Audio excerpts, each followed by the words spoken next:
Now what on earth am I going to do with the car with this thing?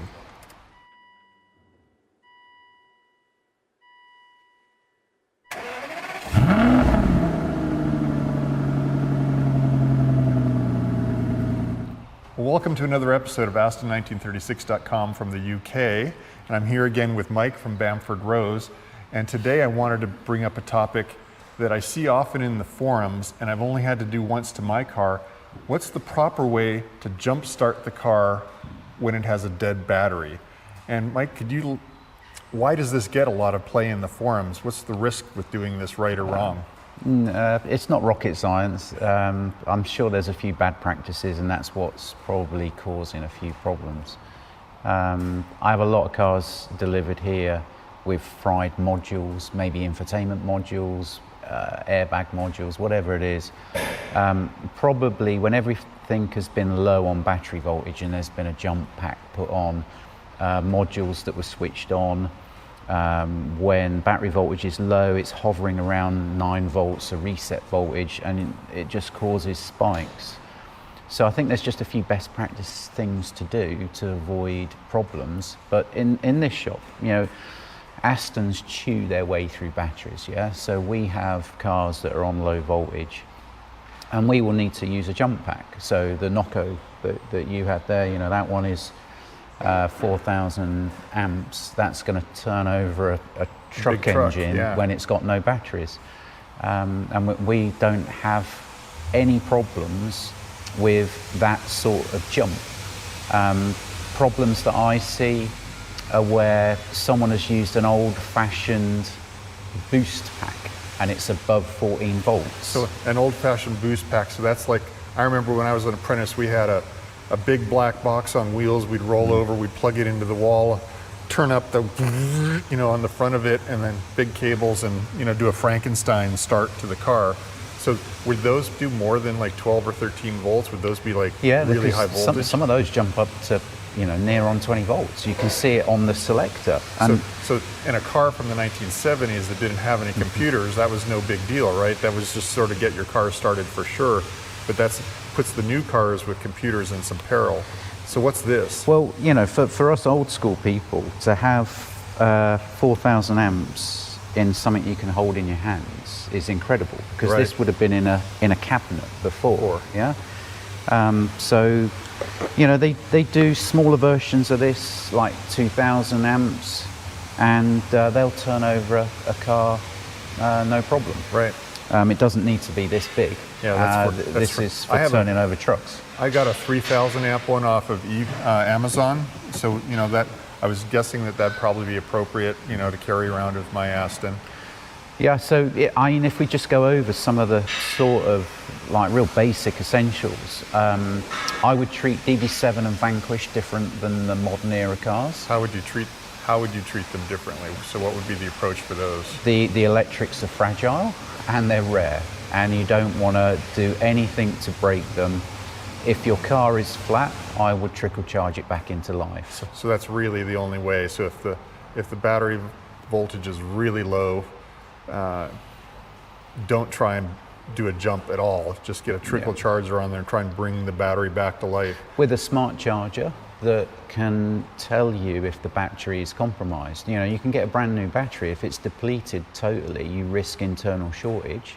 If then there are some cells that are shorted, that's either going to reduce capacity, so you'll have, you know, your 14 volts at whatever cold crank amps the battery could pump out, but if it's only at 60% capacity, then it ain't really going to turn the car over. And I use, here's a plug for a brand that I use in the USA. I have an Odyssey brand charger. It figures out whether it's talking to an AGM battery or a traditional battery, and it does all those battery checks, you know, to see if the battery's healthy before it even starts to charge it. And then it'll tell me how far it can actually, what percentage it can get it to. And so I'll probably put a link to that down in the description below, just in case you're looking for a smart battery charger or something like that. So for DB7 and Vanquish, trickle charge them into life and preserves delicate electronics. For V8 and DB9,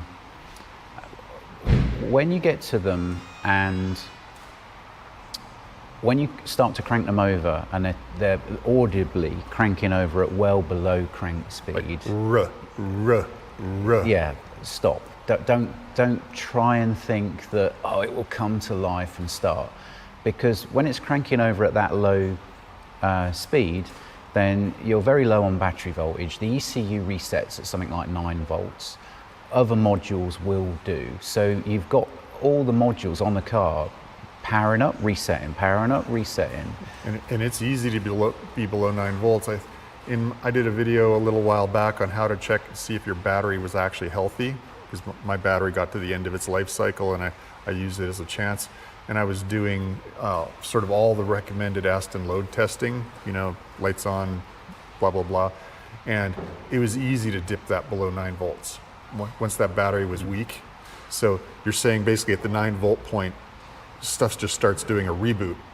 Yep. And helter-skelter style. So that's going to be just a nightmare too. The next thing you can do is when you are jumping it, or if it's cranking low, just have all of your modules turned off, infotainment off, headlamps off. You know, there's a car here that came from auction. They must have boosted it. The headlamps must have been on, and it's done both LEDs.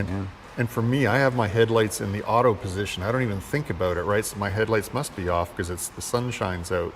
But turn that right to the off position, turn the HVAC, just hit the off button, and then turn off the infotainment before you actually go crank position with the key. Yeah, that's it, because as soon as you do manage to get it started, your alternator is going to be wanging out 100% charge, and now you've got modules that are trying to do handshakes with other modules, diagnostic checks all going on at the point where the electric system's being spiked. So just turn everything off. Yeah, so as a preventative measure, and it takes some of the load off the system too while you're trying to get a weak battery start. Okay, so turn everything off. If you're a DB7 Gen 1 Vanc, don't even try jumping, just trickle charge it back to life or replace the battery with a fresh one, I guess. And then don't crank. Yep. Bail out, Yep. time to charge. So with that in mind then, if I've got a low battery and I need to jump it, sort of what is the order of preference on how to bring the battery back to life? It's pretty difficult on a DB9 because the battery is behind the driver's seat, and you've got to take off an inspection panel to get access to it. A V8, you can just lift up that trim behind the seats, but I'd always go directly onto the battery. If possible. Yeah. And I've heard several times in the forums where people put their car away for the winter in storage, they tuck it into a tight garage, they close the doors, then the charger, something doesn't work right, and then the battery's 100% flat, and their key fob won't open the door, or they can't get the doors open on the car to get in there, so they're really snookered to get the car out. But so if you can get directly to the battery, that's great.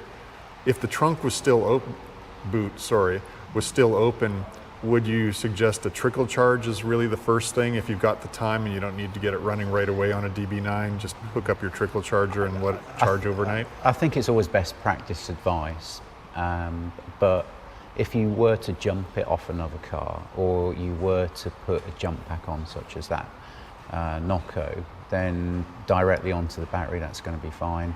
If you put it onto the positive post that's down there, that's fine. Over here in the middle on the DB9. It's just that there's a lot of cables to get you back to the battery, so inevitably you're going to lose some oomph that you... Because there's definitely in the forums, there's some myth about, oh, jumping at the battery is okay, but if you jump here, you're just going to fry everything. Well, the routing of that positive post goes down to the same junction box on the footwell as what comes from the battery, so I don't really see how that would how it would be that much more deadly, other than if you were jumping it wrong. That's where you would zorch it. Okay, so trickle charge best if you have the time. Direct jump using a Nocco or a boost pack, jump pack like that right at the battery would be the next ideal thing. And then sort of last case would be applying the jump pack here at this battery terminal post under the hood, if you can get to it. Is there anything special if you wanted to, if you didn't have any of those jump packs and you're trying to do it with another car? You know, obviously at that point, I think I'm probably going to be doing it under the hood. Is there any concern there? Well, I'm not jumping off another car, other than when you jump off another car, you're going to have cables that go from the other car to this one. So your cable length is long. If you're on cheap, thin cables, you're going to lose voltage, amperage across those cables. And when you try and turn it over, it's going to still be turning over slow. And we've previously said that that's best avoided. Right.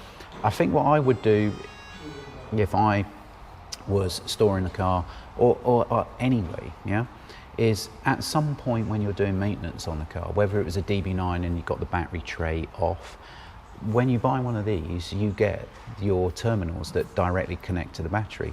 So do yourself a favor, and at some point in your maintenance regime, put those directly onto the battery, have them into the cabin, so you've got easy access directly onto your battery.